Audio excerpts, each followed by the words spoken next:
오늘은 성물에 관한 이야기를 많이 하고 있는데요. 이 성물이라고 하는 것은 제사를 드리고 남은 음식물입니다.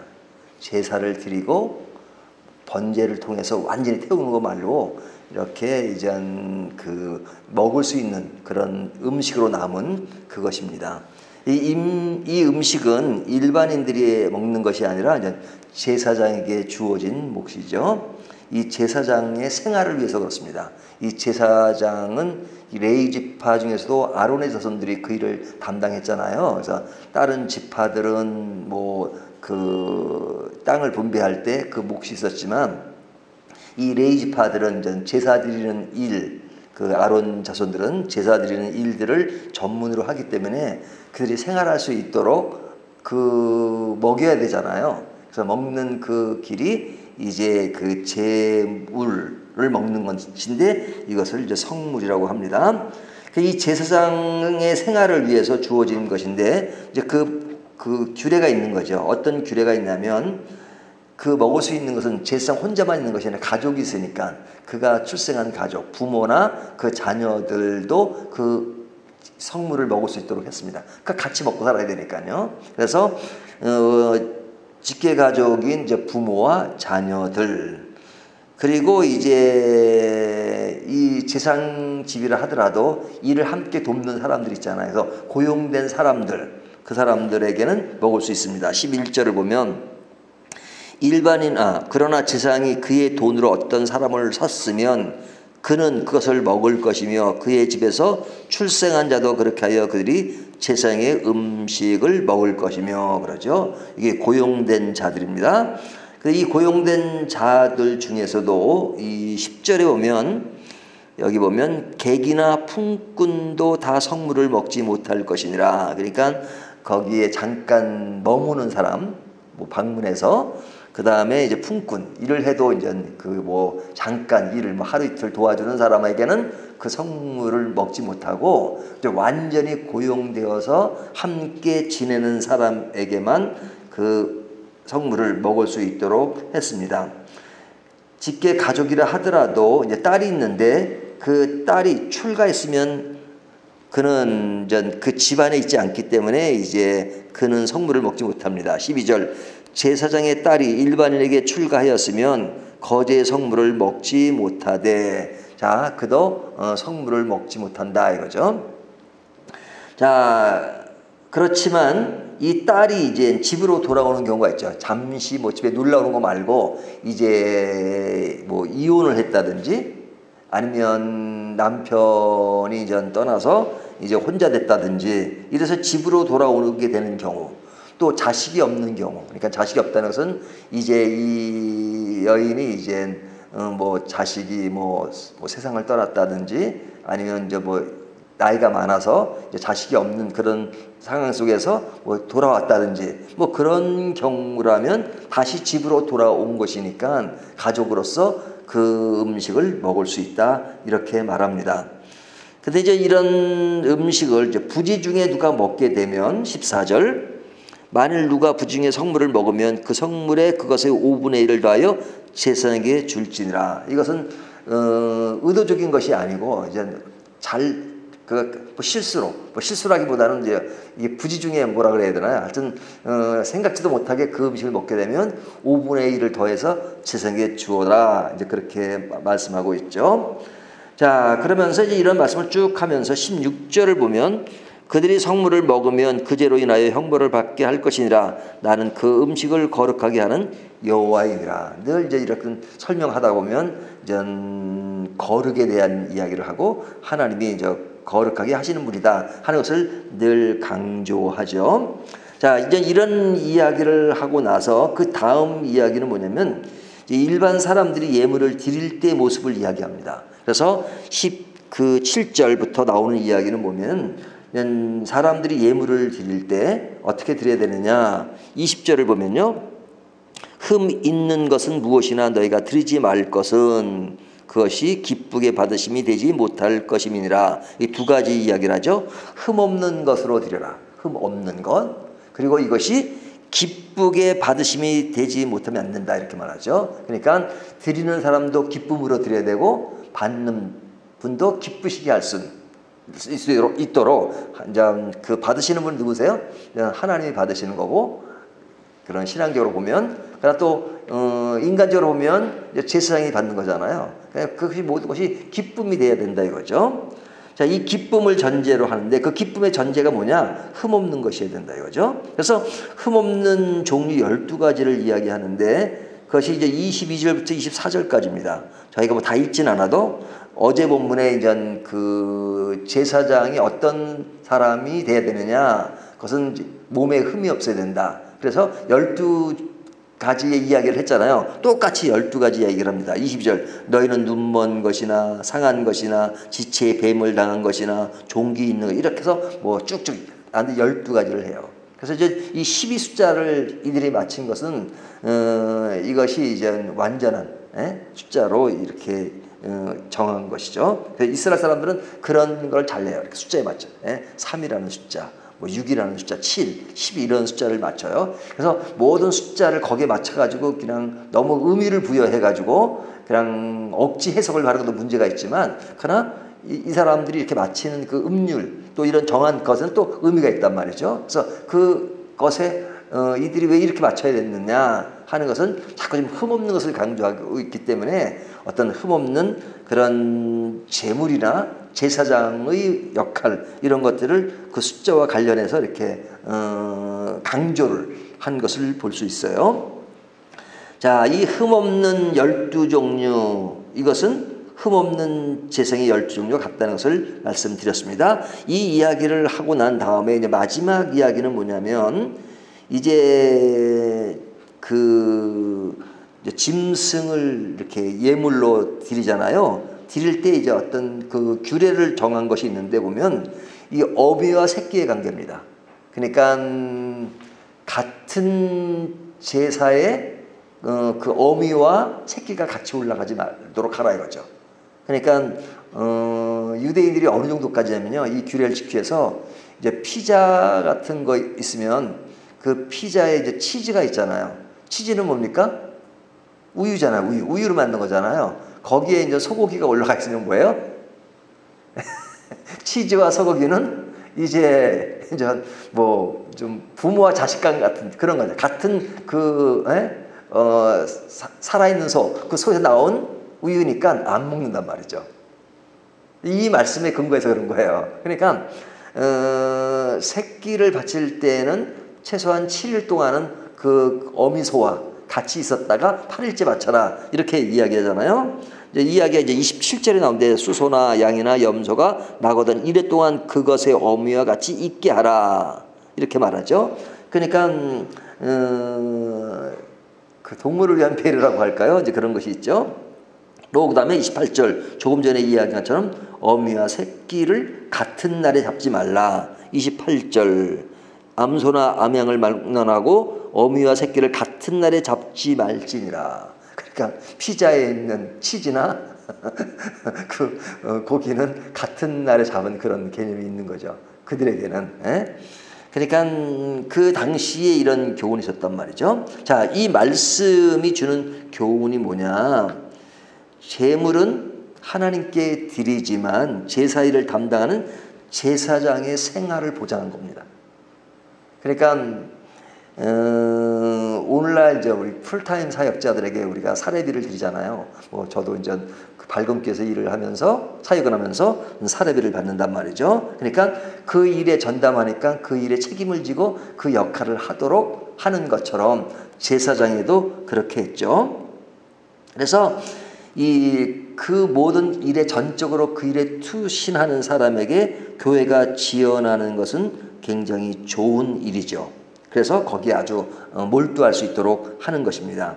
근데 이제 이것이 이게 그 어떤 돈이라고 하는 것을 채워지는 것이 아니고 진짜 교회라고 하는 것은 사람들이 가지고 있는 은사들이 있잖아요. 은사들이 충분히 나눠지면서 그 역할이 있고 그리고 이제 풀타임 사역자에게는 이제 그렇게 생활을 보장하는 것인데 오늘날에는 좀 그러지 않은 성향이 좀 있죠.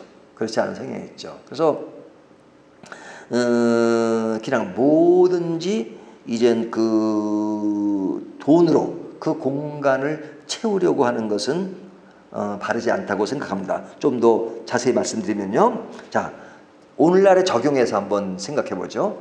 이 말씀이 우리가 적용할 수 있는 것은 헌금과 관련해서 우리가 적용을 할 수 있는데, 이 헌금하는 자세와 또 헌금을 통해서 그런 교회로부터 지원을 받는 사람의 자세를 좀 더 적용해 볼 수 있습니다. 자, 헌금은 누구에게 드리는 거예요? 하나님께 드리는 거죠. 하나님께 드리지만 이 헌금이 교회 운영과 풀타임 사역자를 위해서 주어지잖아요.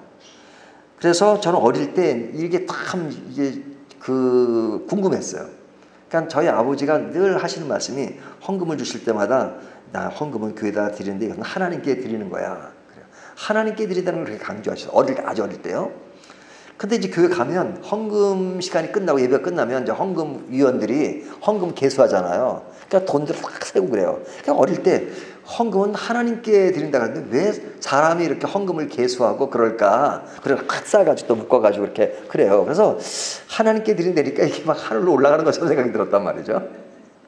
근데 그거 가지고 교회 운영에 쓰고, 그러니까 이것은 하나님께 드리는 게 아니라 그냥 사람들이 그냥 돈을 걷어가지고 돈을 쓰는 것. 어떤 현실적인 문제가 너무 눈에 들어온 거예요. 어린 때.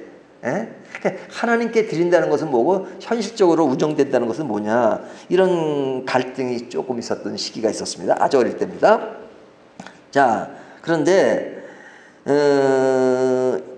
이것은 하나님이 이제 우리의 어떤 신앙적인 문제와 현실적인 문제를 같이 고려해서 이 당시에 제사장들에게 이런 성물에 대한 이야기를 하듯이 오늘날도 마찬가지란 말이죠. 이 교회에서 우리가 하나님께 드리는 거지만 그것이 교회의 운영을 위해서 또 사역자를 위해서 쓰게끔 하는 겁니다. 그래서 교회는 이 원리들을 잘 이렇게 익히는 것이 중요해요. 그래서 저는 영국 교회에서 굉장히 익혔던 것이 뭐냐면, 어느 교회인데 그 교회는 이렇게 매년 말이 되면 교인들에게 이제 이렇게 내가 생활 가운데 하나님께 드릴 수 있는 헌금이 어느 정도 될 수 있냐를 써내게 하더라고요. 물론 무명이죠, 무명.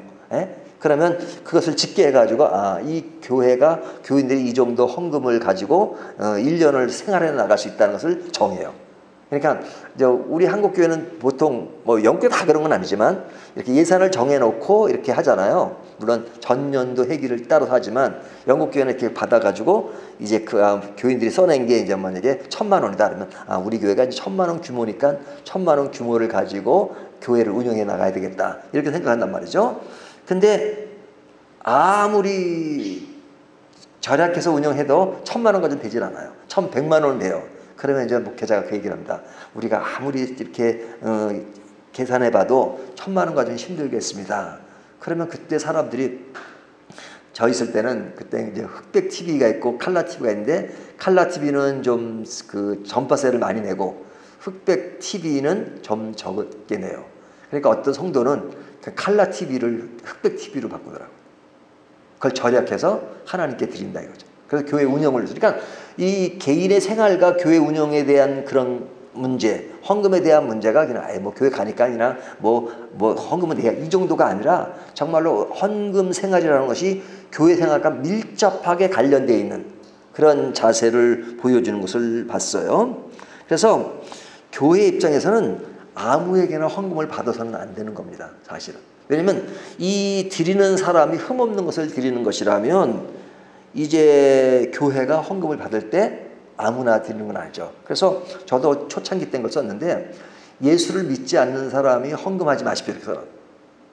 그러니까 예수 믿지 않는 사람이 교회 오면서 교회 왔으니까 그냥 왔으니까 그냥 입장료 내듯이 하는 것. 그러니까 예수를 믿지 않는데 헌금 내는 의미가 없어요. 그래서 그 헌금 내는 건 의미가 없어요. 믿지 않아도 그냥 헌금을 나니까 교회로서는 재정적 이익이 되지만, 하지만 그 헌금은 바른 게 아니라 그 헌금을 내기 전에 먼저 중요한 건 그 사람이 예수를 믿는 거예요. 또한 예수를 믿는다 하더라도 생활 가운데 버는 돈이 건전하지 못해요. 건전하지 못해요. 그러니까 건전하지 못한 돈을 교회에 바치면 어떻게 됩니까? 그러니까 하나님이 안 받으시는 거죠. 근데 이제 교회가 그걸 다 알 수 없잖아요. 어떤 경우는 그 본인도 그것이 그릇된 돈이라는 걸 몰라요. 내가 다니는 회사가 있는데 그 오너가 진짜 나쁜 짓을 많이 하고 교인 직원들 모르게 뭐 탈세도 하고 그래가지고 주는 봉급이라면 그 속에 어떤 그런 흠이 있는 것이 있잖아요. 근데 교회는 그걸 다 알 수가 없죠. 그걸 다 어떻게 분별하고 할 수 없잖아요. 그러니까 교회는 그것을 다 원리만 이야기하지 그것을 다 알 수 없어요. 하지만 그런 헌금으로 많이 모여준 교회라면 그 목회자는 좀 불행한 겁니다. 흠없는, 모르긴 하지만. 그러니까 목회자는 헌금을 어떻게 드려야 되느냐 하는 것도 중요하지만 어떤 돈을 어떻게 드린다는 것을 강조할 필요가 없어요. 사실 저는 헌금 얘기는 거의 안 하는데 이제 강해 설교를 하다 보니까 헌금과 관련된 부분이 나오면 이제 이런 이야기를 할 수밖에 없는데, 그때도 헌금을 내라는 것보다는 어떻게 내지 말라는 식의 얘기가 되는 것 같아서. 그런데 중요한 것은 뭐냐면 헌금 내는 것도 중요하지만 어떤 돈을 내느냐가 중요하다. 어떻게 되느냐. 하나님께 제대로 된 헌금을 내는 것이 중요하죠. 그러니까 헌금은 많이 내지만 그것이 어떤 체면이나 또 어떤 종교심에 의해서, 그리고 이것이 건전하게 번 돈이 아니라면 그 돈은 의미가 없어요. 그리고 교회가 그걸 안다면 그것에 대해서 사양할 수도 있어야 된다 이거죠. 그래서 사람에게 보이는 헌금이나, 그래서 사람에게 보이지 않는 그 보이는 헌금, 그래서 사람들에게 자꾸만 이렇게 처음에 저희 교회에 오신 분들의 이제 그런 옛날 방식에 익숙하신 분은 이렇게 헌금 봉투를 이렇게 위에다 여기다 갖다 놔요.